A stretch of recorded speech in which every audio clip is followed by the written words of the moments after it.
You think you know why Genghis Khan conquered half the world?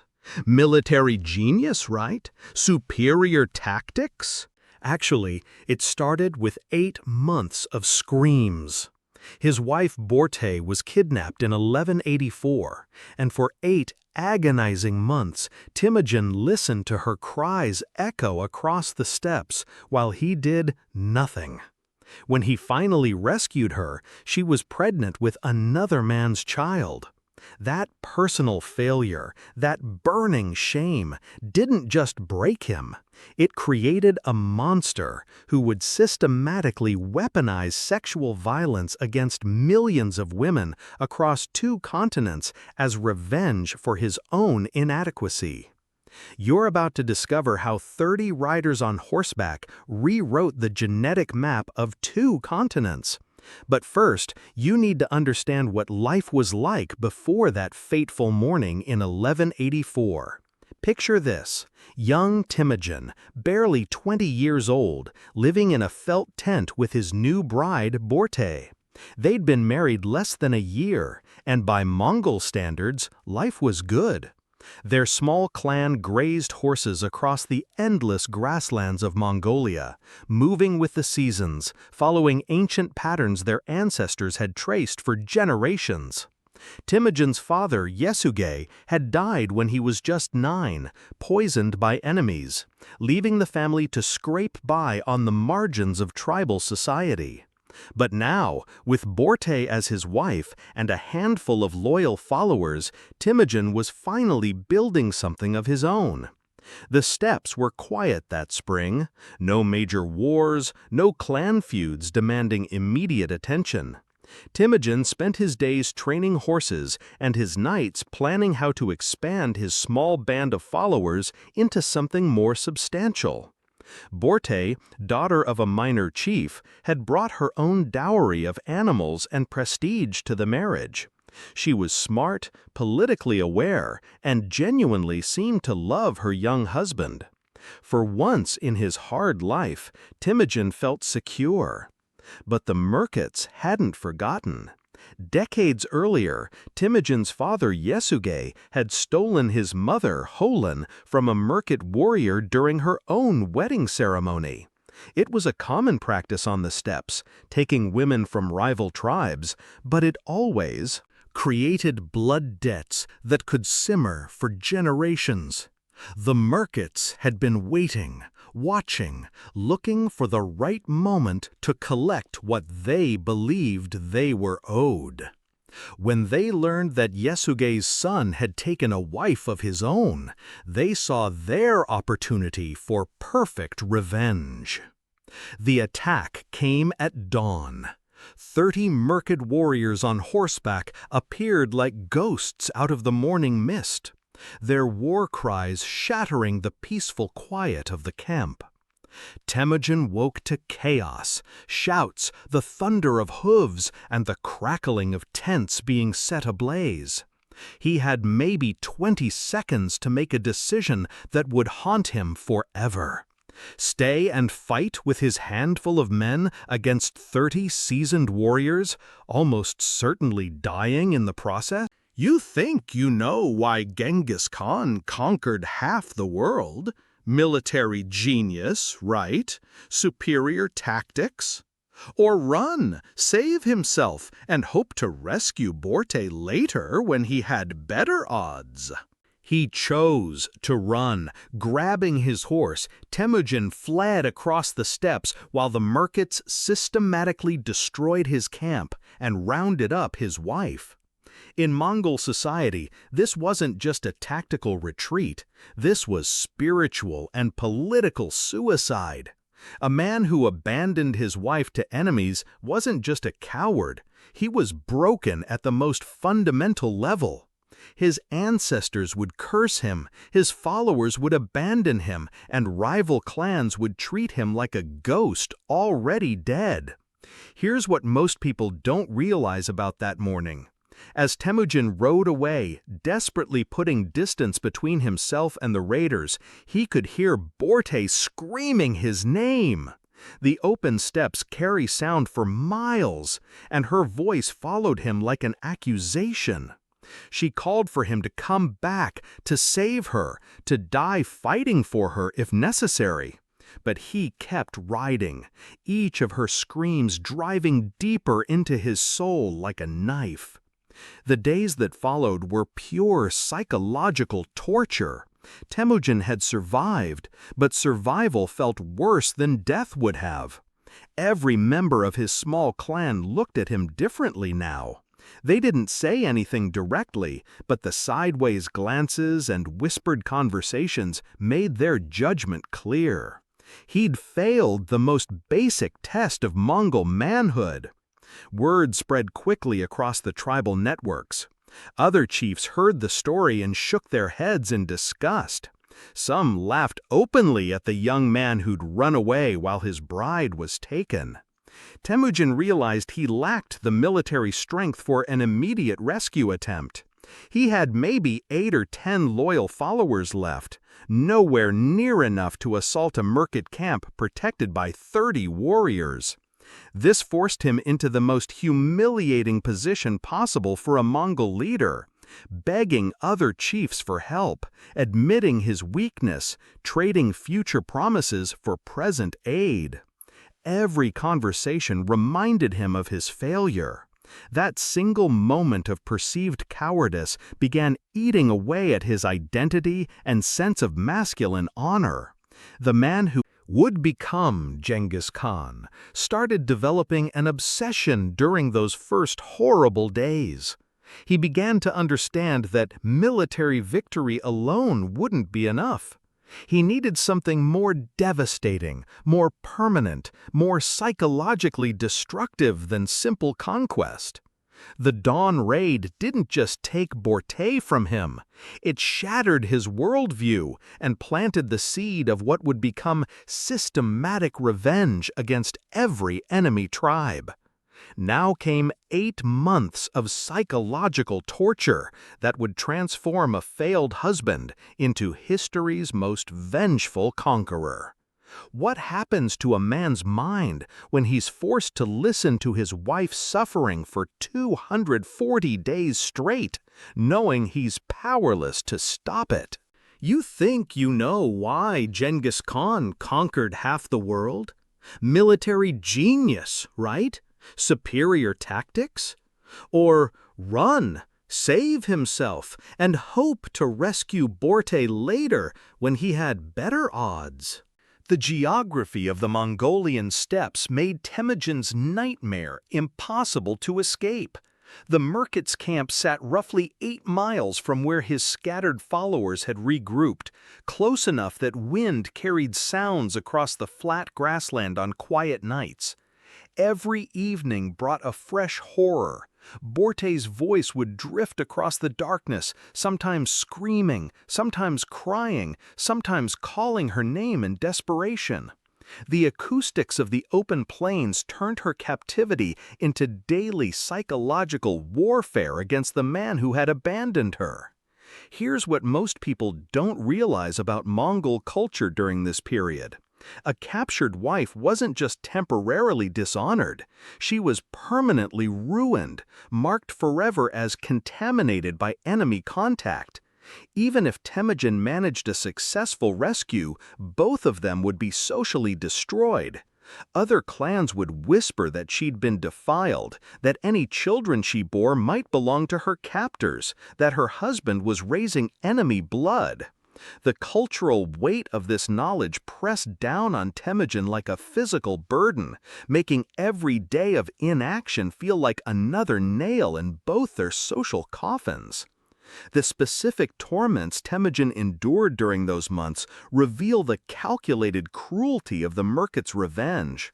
They deliberately kept their camp close enough for him to hear Borte's suffering, but far enough to make rescue attempts suicidal. During the day, he could see smoke from their cooking fires rising into the clear steppe air, a constant reminder that his wife was right there, just beyond his reach. Rival tribal leaders who heard about his situation began visiting his pathetic camp, not to offer help, but to mock him openly. They'd ride up with their warriors, look around at his handful of loyal followers, and laugh about the young chief who'd run away when real men came calling. Temujin spent those months frantically building alliances, trading everything he had for promises of future support. He offered his services as a vassal to more powerful chiefs, promising them portions of his eventual conquests in exchange for warriors. He gave away horses, weapons, family heirlooms, anything that might convince other leaders to lend him fighting men. Every negotiation was another humiliation, another reminder that he was begging for help because he'd failed when it mattered most. The political landscape of the steppes was unforgiving. Chiefs respected strength and despised weakness, and Temujin's situation screamed weakness to everyone who encountered him. But something else was happening during this period, something darker and more transformative than simple grief.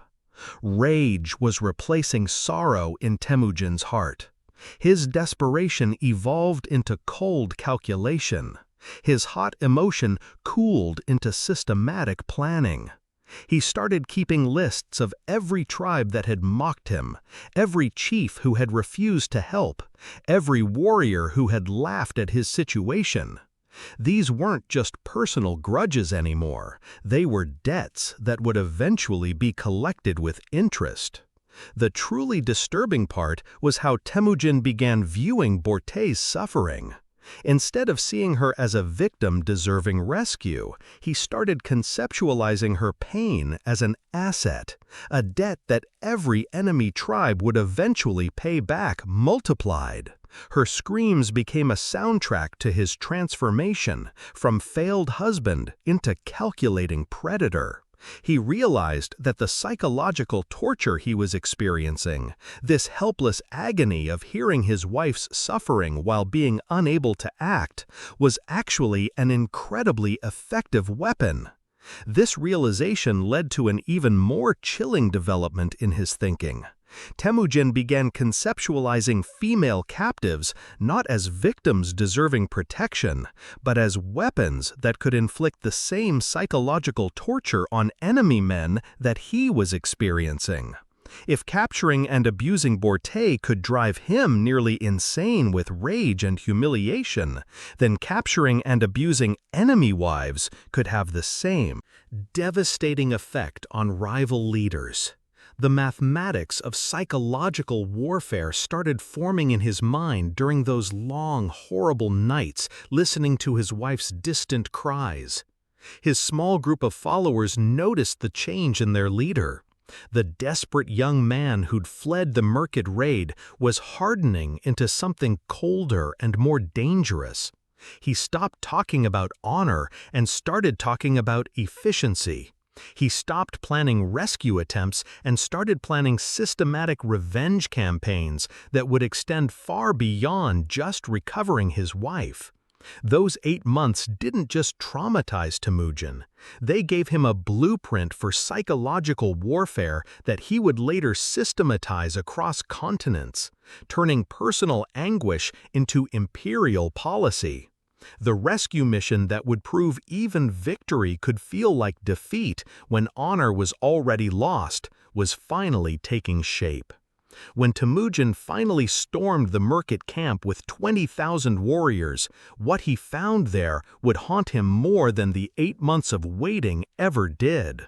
The night attack unfolded exactly as he'd planned. His borrowed army swept down on the sleeping Merkid camp like a flood of death, torches blazing, war cries echoing across the steppes. Tents erupted in flames as warriors cut through guy ropes and support poles, collapsing shelters onto their occupants. The slaughter was methodical and brutal. Temujin's allies showed no mercy to the men who had humiliated their new partner for 8 agonizing months. Temujin fought his way through the chaos with desperate intensity, searching tent by tent for any sign of Borte. Smoke burned his eyes, screams filled his ears, and the stench of blood mixed with burning felt created a hellscape that matched his internal torment. He kicked aside corpses, tore through collapsed shelters, and questioned every surviving woman about his wife's location. The battle was already won, the Merkits either dead or fleeing into the darkness. But victory meant nothing if he couldn't find her. Then he heard her voice calling his name from the far edge of the camp. Borte stood outside a partially burned tent, alive, uninjured, recognizably herself. For a moment, relief flooded through him like cool water. She was safe. The nightmare was over.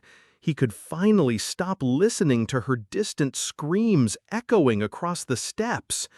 But as Temujin ran toward his wife, torchlight illuminated something that made his stomach drop like a stone.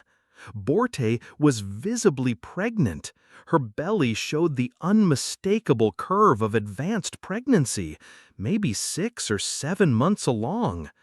The timing was impossible to deny. She'd been captured 8 months ago, which meant this child had been conceived during her captivity. In that moment of recognition, Temujin's joy at finding her alive transformed into something much more complicated and painful. Here's what most people don't realize about Mongol society during this period. A woman who bore an enemy's child carried permanent shame that extended far beyond herself. Her husband became contaminated by association, his entire bloodline questioned, his political legitimacy undermined. Other tribes would whisper that Temujin was raising enemy blood, that his wife had been permanently marked by her captors, that any future children might also be tainted by her experience. Temujin faced an impossible internal conflict during those first moments of reunion. His love for Borte hadn't died during the 8 months of separation. She was still the intelligent, brave woman he'd married, still the partner who'd shared his dreams of building something greater than their small clan. But accepting her back meant accepting public humiliation and political weakness at the exact moment when he was trying to establish himself as a leader worth following. The whispers started before they'd even left the smoldering Merkid camp. Warriors who'd fought beside Temujin in the rescue began exchanging glances and quiet comments about the pregnant their leader was taking home. The journey back to their own territory became a parade of sideways looks and barely concealed judgment. Other tribal leaders who heard about the rescue asked pointed questions about whether Temujin was planning to raise another man's son as his own heir. When Borte gave birth to a son named Jochi, the child became a living reminder of Temujin's failure during those crucial 8 months. Even later, when Temujin had other sons with Borte, Jochi remained marked by questions about his parentage. His half-brothers, Ogede and Tolu, would eventually question their older brother's legitimacy openly, creating family tensions that lasted for generations.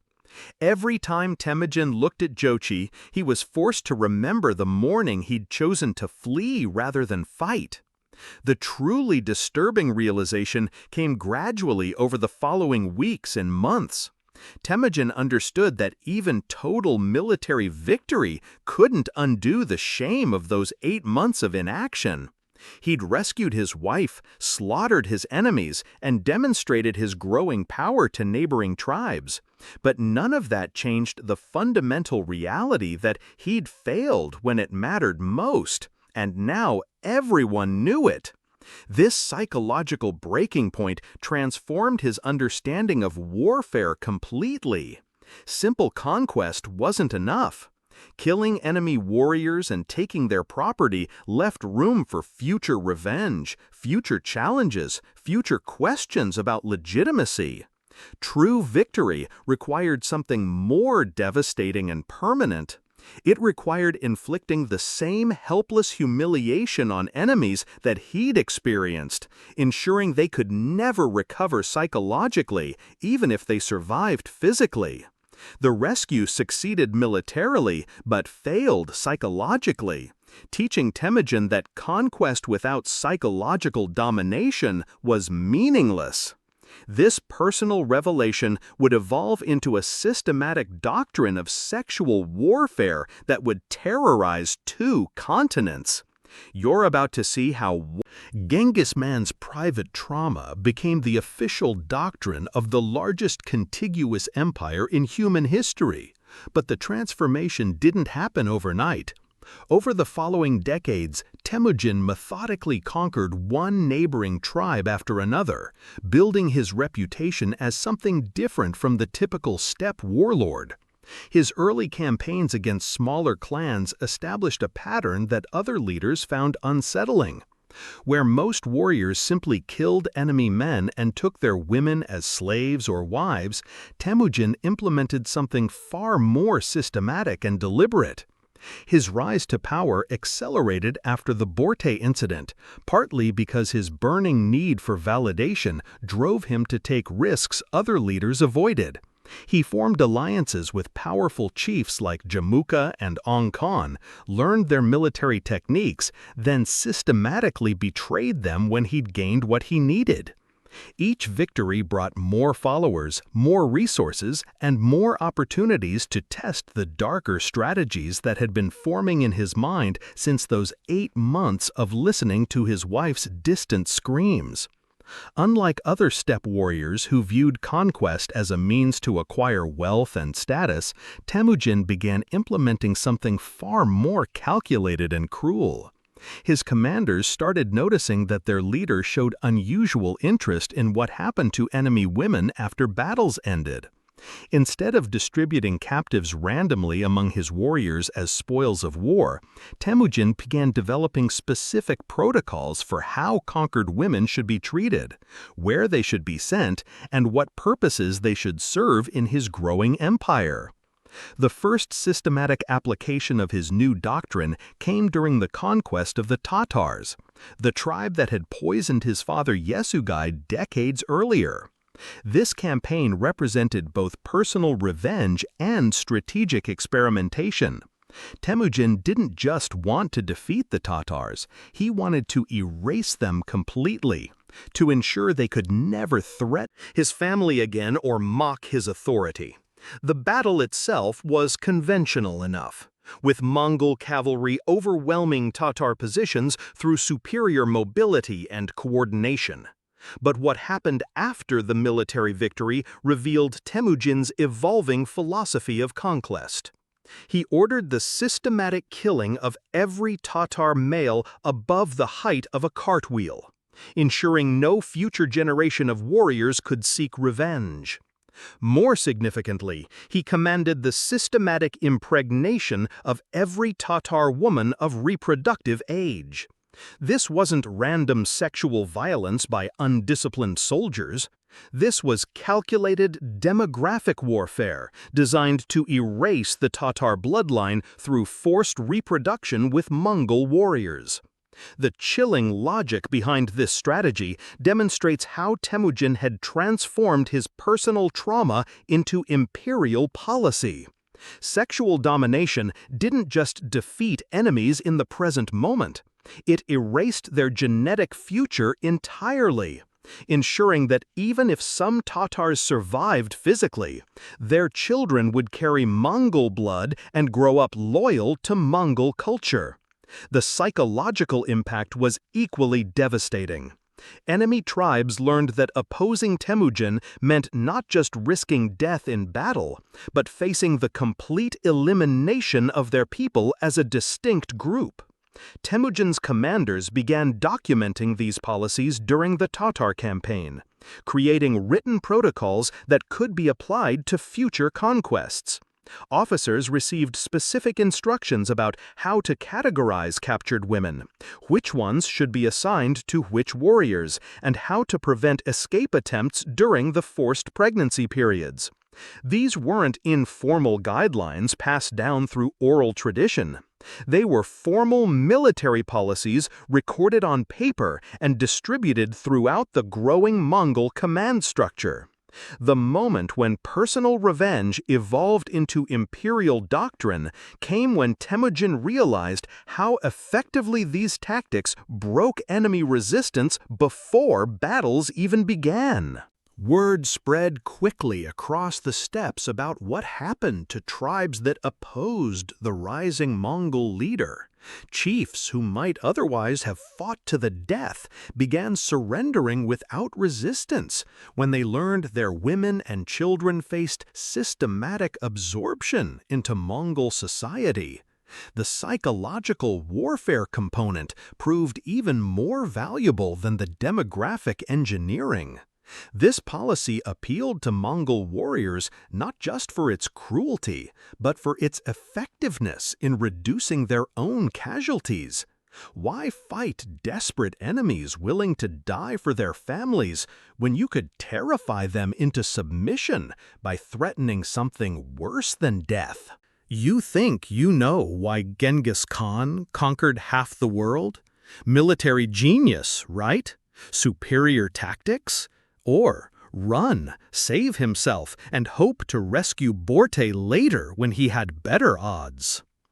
The systematic sexual subjugation of conquered peoples became a force multiplier that made Mongol armies appear larger and more dangerous than their actual numbers suggested. What started as one man's response to personal humiliation had become the Mongol Empire's most terrifying weapon of psychological warfare. The bureaucratic machinery that would systematize sexual violence on an unprecedented scale was already taking shape, ready to process entire populations with industrial efficiency. What happens when an empire treats human beings like livestock, complete with scoring systems, inventory ledgers, and quality control measures?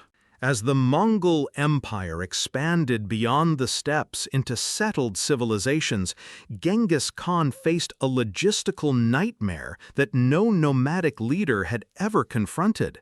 His armies were conquering cities with populations in the hundreds of thousands, capturing more women in single campaigns than his entire tribe had ever encountered. Random distribution among warriors wasn't just inefficient anymore, it was impossible. The empire needed standardized methods for processing thousands of captives after each conquest, turning human trafficking into an administrative science. The Mongols didn't just randomly distribute captured women among their warriors like other armies did. They developed a precise 100-point scoring system to categorize and allocate human beings with the same attention to detail they used for evaluating horses or weapons. This wasn't some crude battlefield assessment made in the heat of victory.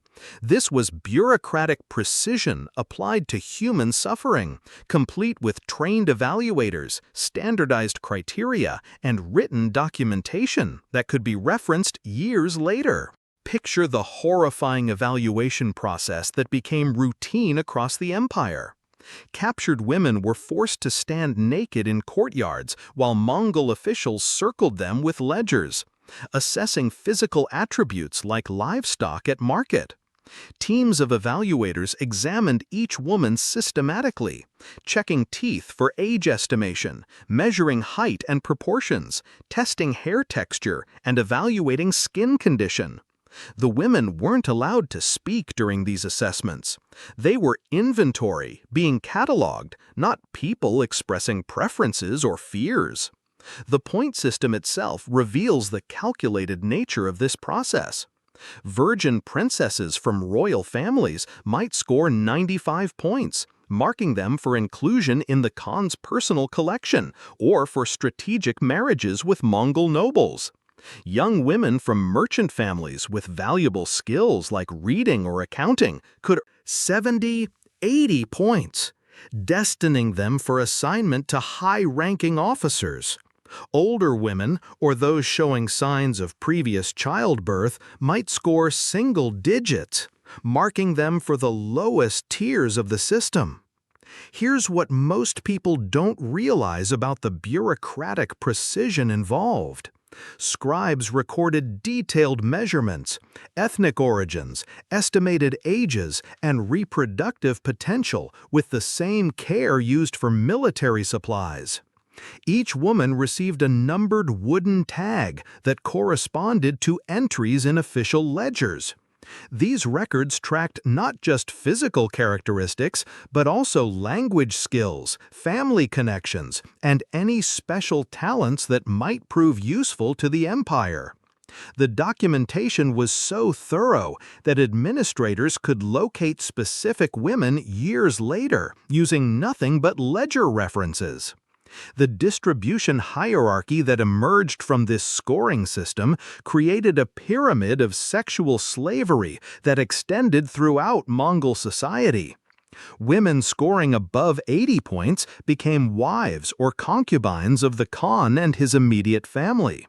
Those scoring 60 through 79 points were allocated to generals and regional governors. Medium scores of 40 through 59 points went to military officers and wealthy merchants. Women scoring below 40 points were assigned to military brothels that served common soldiers and traveling officials. The truly disturbing part was how routine this became for the administrators involved. One historical account describes a scribe whose hand trembled as he wrote 7,000 in his ledger, recording the number of women in Genghis Khan's personal collection by 1220.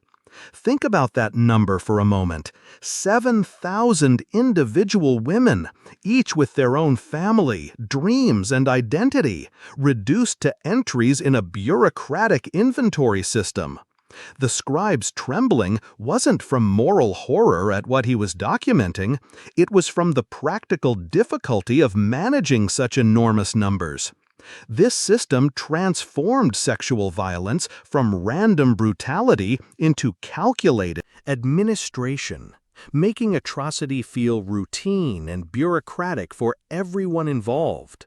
Officers received their assignments of women the same way they received assignments of horses or weapons. Scribes processed human trafficking paperwork alongside military supply requisitions. The systematic nature of the process made participants feel like they were just doing their administrative duties rather than participating in organized sexual slavery. The psychological impact of this bureaucratization was devastating for both perpetrators and victims. When atrocity becomes paperwork, when human suffering gets reduced to numerical scores, when sexual violence transforms into administrative procedure, the moral weight of individual actions gets dispersed across the system. Nobody felt personally responsible because everyone was just following established protocols. The Mongols had achieved something uniquely horrifying in human history. They had turned human suffering into a mathematical formula that could be applied anywhere, scaled to any population size, and administered with the efficiency of a modern corporation. The infrastructure needed to manage this system across thousands of miles of conquered territory would require innovations in logistics that most empires never achieved. Building the world's largest empire required more than just horses and arrows. It required a logistics network that could manage human cargo across 2 continents. The Mongols created something called the Yam, a postal system that connected their empire from Korea to Eastern Europe with relay stations positioned every 25 to 30 miles along major routes. Think of it like an ancient version of the Pony Express, except instead of just delivering mail, these stations provided comprehensive services for traveling officials, merchants, and messengers moving across the vast Mongol territories. Here's what most people don't realize about these seemingly innocent way stations. They offered 3 standard Services to anyone carrying official Mongol credentials, fresh horses for continued travel, hot food for sustenance, and captive women for sexual services. This wasn't some informal arrangement that developed organically. This was official imperial policy, documented in administrative records and funded through state revenues. Sexual slavery had been systematically integrated into the empire's basic infrastructure. Every yam station maintained an inventory of women just like they maintained inventories of horses, food supplies, and equipment. Station masters received regular shipments of captives from recent conquests, distributed according to the same 100-point scoring system used throughout the empire. Women scoring above 60 points were typically reserved for high-ranking officials and foreign dignitaries. Those scoring between 30 and 59 points served military officers and wealthy merchants. Lower-scoring captives were assigned to common soldiers and local administrators. The logistics involved in managing this system reveal the bureaucratic sophistication of Mongol administration. Station masters tracked pregnancies among their assigned women, rotating them to different locations when they became too pregnant to serve effectively. They maintained detailed records of usage and availability, noting which women were currently assigned to visiting officials and which were available for new arrivals. Escape attempts were prevented through a combination of geographic isolation, armed guards, and systematic punishment of anyone who assisted runaways. Picture the scale of this network for a moment. Over 1,400 stations stretched across the Mongol Empire at its height, each maintaining an average of 15 to 20 captive women for official use. That means approximately 21,000 to 28,000 women were held in sexual slavery just to service the empire's transportation infrastructure. These numbers don't include the much larger populations held in major cities, military camps, or the tomans. Personal collections of Mongol nobles, the financial commitment required to maintain this sexual economy was staggering. Feeding, housing, and guarding thousands of captive women across continental distances required approximately 15% of total imperial revenues. This wasn't a side project or informal arrangement. This was a massive state investment that ranked alongside military spending and administrative costs as a major budget category. The empire allocated more resources to maintaining sexual slavery than most kingdoms spent on their entire armies. Specialized roles emerged throughout the imperial administration to manage this system effectively. Procurement officers traveled with conquering armies to select and categorize newly captured women according to the standardized scoring criteria. Transport specialists organized the movement of captives from conquest sites to their assigned stations, managing logistics for human cargo that might travel thousands of miles before reaching final destinations. Regional administrators oversaw multiple stations within their territories, ensuring adequate supplies of women and coordinating transfers between locations as needed. The truly disturbing part was how this infrastructure made sexual violence feel normal and routine to Mongol officials. Stopping at a yam station and requesting a woman for the night became as mundane as requesting a fresh horse or hot meal. Travelers expected these services as part of their official privileges. Station masters processed these requests with the same bureaucratic efficiency they applied to other administrative duties. Sexual slavery had been transformed into just another government service, like mail delivery or road maintenance. Administrative records from the period treat human trafficking with the same matter-of-fact tone used for grain shipments or military supplies. Ledgers list women alongside horses and weapons as standard inventory items. Expense reports include costs for feeding captives next to expenses for maintaining buildings and equipment. The systematic nature of the documentation shows how completely sexual violence had been integrated into normal imperial operations. The Mongols had created something unprecedented in human history.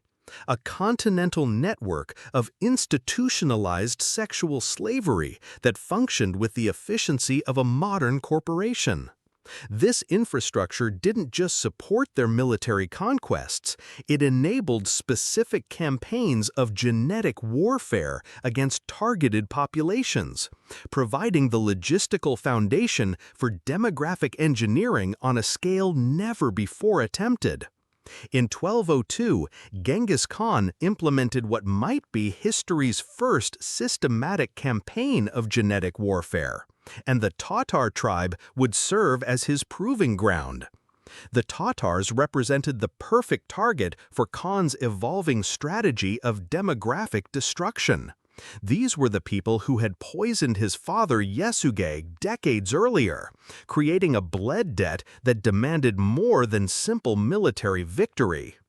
Khan saw an opportunity to combine personal revenge with strategic experimentation, testing whether sexual violence could be weaponized for permanent ethnic erasure rather than just immediate psychological impact.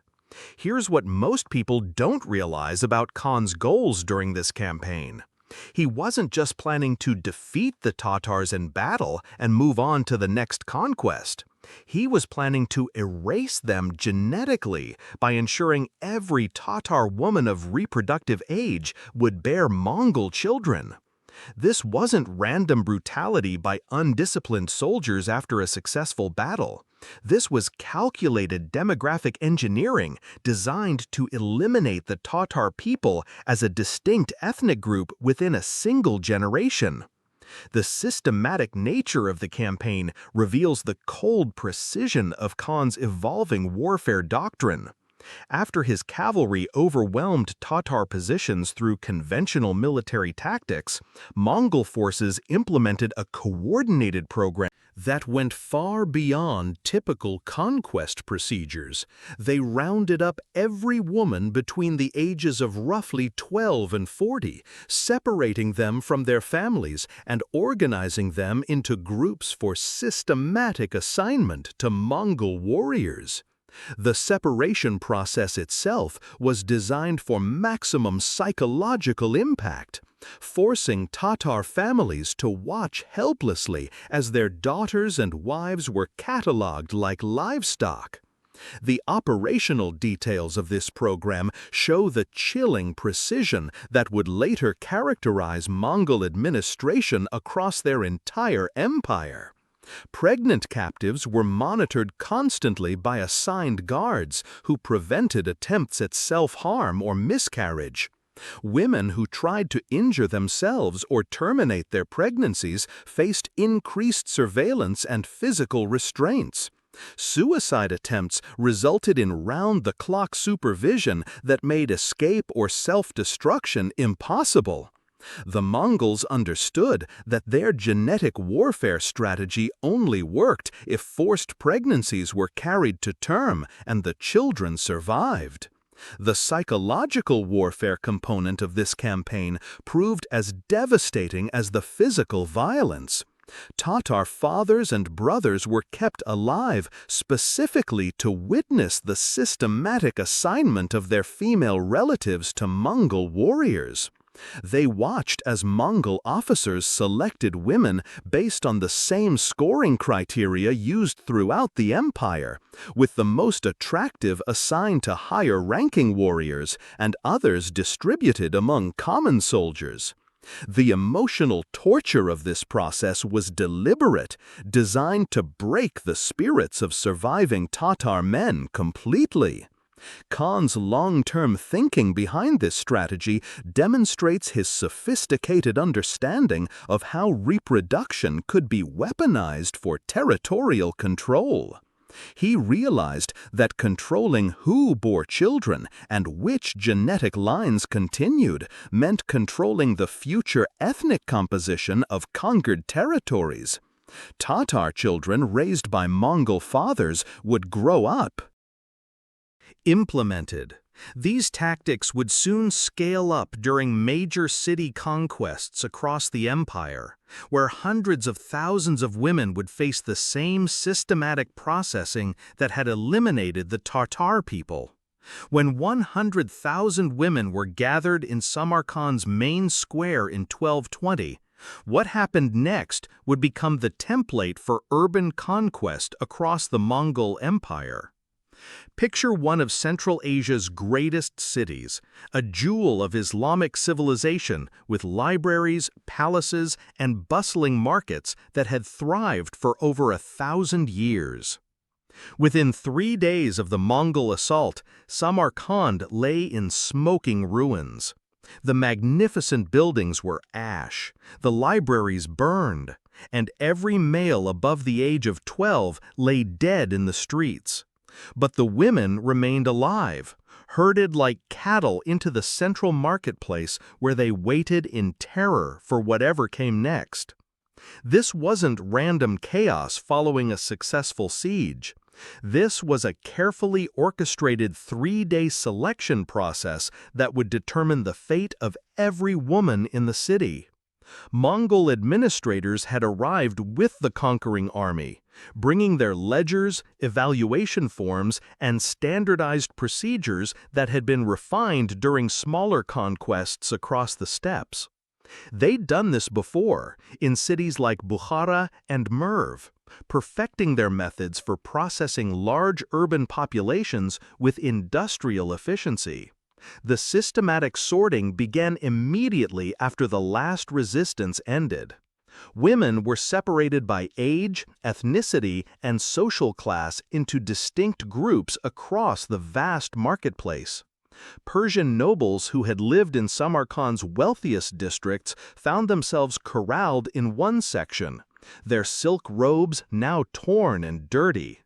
Turkish commoners from the merchant quarters were pushed into another area. Slaves and servants formed a third group. Each category would face different evaluation criteria and different destinations within the Mongol system. Teams of Mongol officials moved through these crowds, methodically, using the standard 100-point scoring system to assess and categorize thousands of women simultaneously. The evaluators worked in groups of 3, each examining different aspects of the selection criteria. One checked teeth and hair for age estimation. Another measured height and proportions, while the third assessed skin condition and general health. The women weren't permitted to speak during these examinations. They stood in lines that stretched across the square, waiting their turn to be reduced to numbers in official ledgers. The hierarchy of destinations had been established through years of imperial expansion. The highest-scoring women, typically young nobles who earned 80 points or above, were marked for inclusion in the Khan's personal collection or for strategic marriages with Mongol nobility. Those scoring between 60 and 79 points were designated for generals and regional governors. Women earning 40 to 59 points would be assigned to military officers and wealthy merchants. The lowest tier, scoring below 40 points, faced assignment to the growing network of military brothels that served common soldiers and traveling officials. The bureaucratic codes used during this process reveal the systematic nature of Mongol administration. Women received wooden tags marked with specific abbreviations that determined their futures. ISA indicated noble daughters destined for political marriages that would cement Mongol control over conquered territories. EPA marked commoners assigned to officers as wives or concubines. MIL designated those heading to military service in the network of brothels that supported imperial infrastructure. The family separations that occurred during this 3-day process were designed for maximum psychological impact. Mothers watched helplessly as their teenage daughters were tagged for different destinations, knowing they would never see each other again. Sisters were deliberately assigned to different categories, prevent them from supporting each other psychologically. The Mongol system understood that fragmenting social bonds made resistance impossible and compliance more likely. Those women who weren't selected faced an even worse fate than sexual slavery. They were driven outside Samarkand's walls to die of exposure or be absorbed into the lowest tiers of the imperial system as unpaid laborers. These were typically older women, those showing signs of illness, or anyone whose ethnic background made them unsuitable for the breeding programs that the Mongols were implementing across conquered territories. The administrative efficiency of this process shocked even hardened Mongol veterans. Scribes processed more human beings in 3 days than most armies encountered in entire campaigns. Each woman received a numerical identifier that corresponded to detailed entries in official ledgers. The paperwork generated during Samarkand's selection filled dozens of leather-bound books that were shipped back to Mongol administrative centers for permanent storage. Samarkand's selection process proved that the Mongol sexual economy could process entire urban populations with industrial efficiency and bureaucratic precision. The techniques developed during those 3 days in 1220 would be replicated in cities across 2 continents, from Kiev to Baghdad. Modern science can still detect the long-term genetic impact of these systematic programs in populations across the former Mongol Empire. Modern DNA testing has revealed something that validates the darkest chapters of historical records: the genetic footprint of systematic sexual violence that still marks human populations today. In 2003, a team of geneticists working on human migration patterns stumbled across a discovery that shocked the scientific community. They found a single Y chromosome lineage present in roughly 8% of men across a massive geographic area stretching from the Pacific Ocean to the Caspian Sea. This wasn't just an outlier. Interesting academic finding about ancient population movements. This was biological evidence of conquest on a scale that historians had documented, but many scholars had dismissed as exaggerated.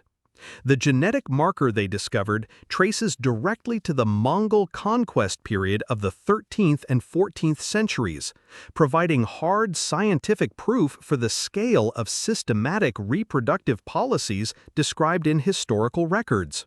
When geneticists mapped the distribution of this Y chromosome lineage against historical maps of Mongol territorial expansion, the correlation was undeniable. The highest concentrations appeared exactly where Mongol armies had established the most intensive occupation and administrative control. Here's what those numbers actually mean in human terms. An estimated 16 million men alive today carry genetic markers linking them directly to Genghis Khan and his immediate family line. That's roughly the current population of Kazakhstan, all descended from the systematic sexual policies implemented across the Mongol Empire 8 centuries ago. These aren't distant genetic echoes from prehistoric migrations or gradual population mixing over thousands of years. These are the direct genetic consequences of documented historical policies that treated human reproduction as a tool of imperial administration. The genetic data corroborates historical accounts of forced reproduction, systematic rape, and deliberate manipulation of conquered populations' genetic makeup with disturbing precision. Scientists can trace the expansion of Mongol genetic markers across specific geographic regions in patterns that match the chronology of military campaigns described in historical sources. When the Mongols conquered the Khwarezmian Empire between 1219 and 1221, genetic evidence shows a corresponding spike in Mongol Y chromosome lineages throughout Central Asia during exactly that time period. The geographic distribution of these genetic markers tells a story that validates even the most extreme historical claims about Mongol sexual policies. The highest concentrations appear in regions like modern-day Mongolia, Kazakhstan, Uzbekistan, and parts of Iran. Exactly the areas that experienced the most intensive Mongol occupation and administrative control.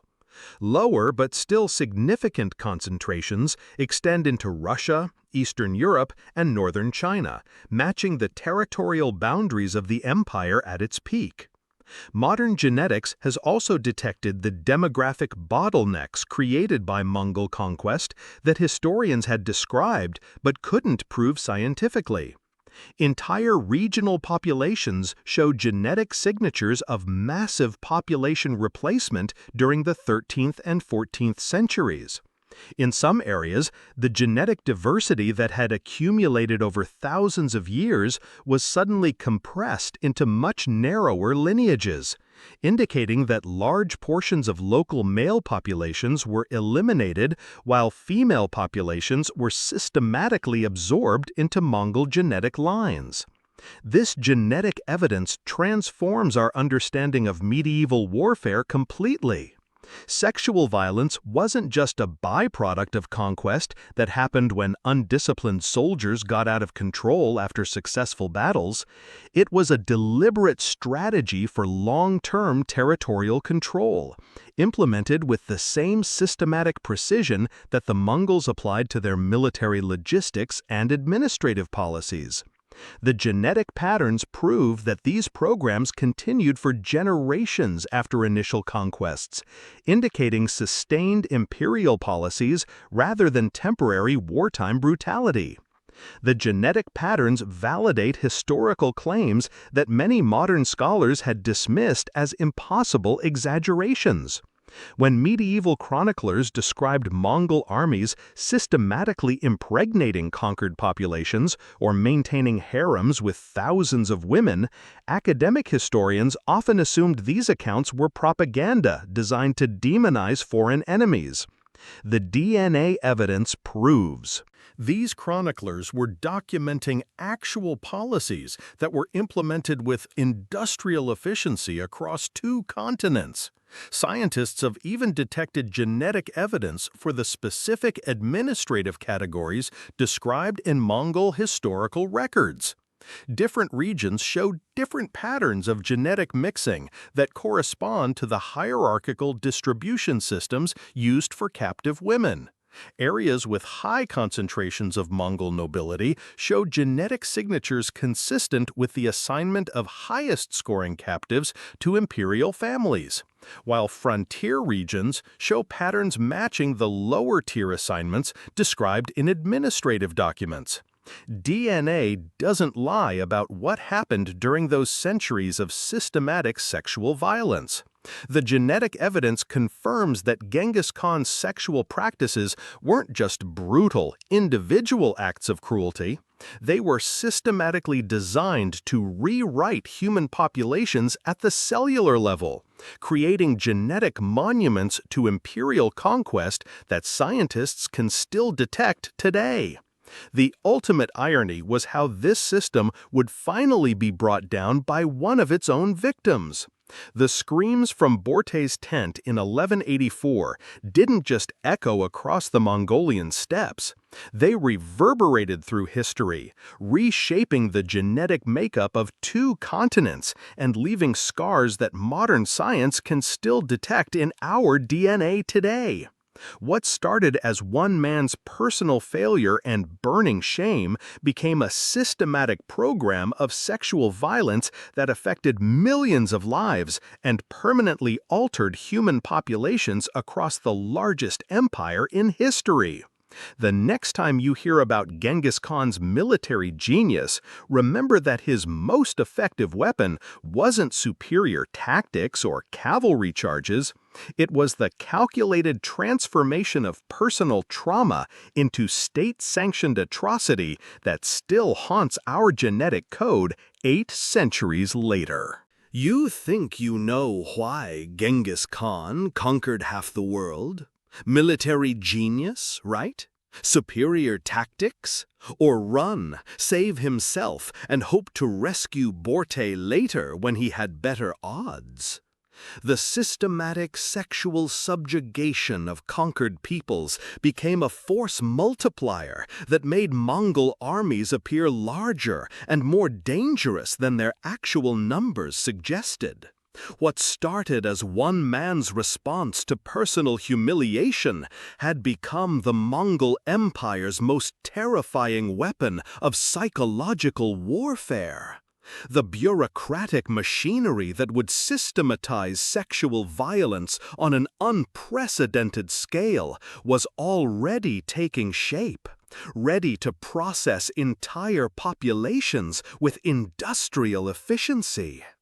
What happens when an empire treats human beings like livestock, complete with scoring systems, inventory ledgers, and quality control measures?